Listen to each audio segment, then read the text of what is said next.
મારી ફેમિલી મારી સાથે છે, હું અહીંયા જ બેઠી છું મારા ઘરવાળા સાથે.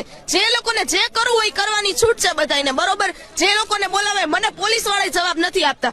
પોલીસ ફરિયાદ કરી છે તો પોલીસ વાળા અમને કઈ રિએક્શન આપતા નથી. બધા આમના મયા જાય છે, આમ બધા મહિલાનું સંરક્ષણ કરવા આવે છે, આવી રીતે થાય તો કોઈ દીકરીઓની સામે જોતું નથી. તમને ભાઈ કહું છું કે પોલીસને ફરિયાદ કરી પણ પોલીસ વાળો એક જવાબ નથી આપતો. પોલીસ વાળા એમ કે છે કે ભાઈ બેન તમે ઉપાધિ ન કરો, તમારું વધુ થઈ જશે. આ ઉપાધિ કરી મારા મા બાપે ને વ્યાજા પૈસા લઈને ભાઈ મારા લગ્ન કરાવે છે. હો તમને તમારા બધાની જાણ ખાતર કહી દઉં, મારા મા બાપ છે ને હયાત થઈ ગયા છે, મને છે ને કોઈ બીજા કન્યાદાન દે છે. એ લોકો વ્યાજે પૈસા લઈને છે ને મારા લગ્ન કરાવે છે. તો હવે એની માટે મારે વ્યવસ્થા તો કરવાની ને, એટલા પૈસા વ્યાજે લઈને કરાવે છે. તો હું ને મારા ઘરવાળા ને મારી ફેમિલી મારી સાથે છે, હું અહીંયા જ બેઠી છું મારા ઘરવાળા સાથે. જે લોકોને જે કરવું હોય કરવાની છૂટ છે બધાને, બરોબર. જે લોકોને બોલાવે, મને પોલીસ વાળા જવાબ નથી આપતા.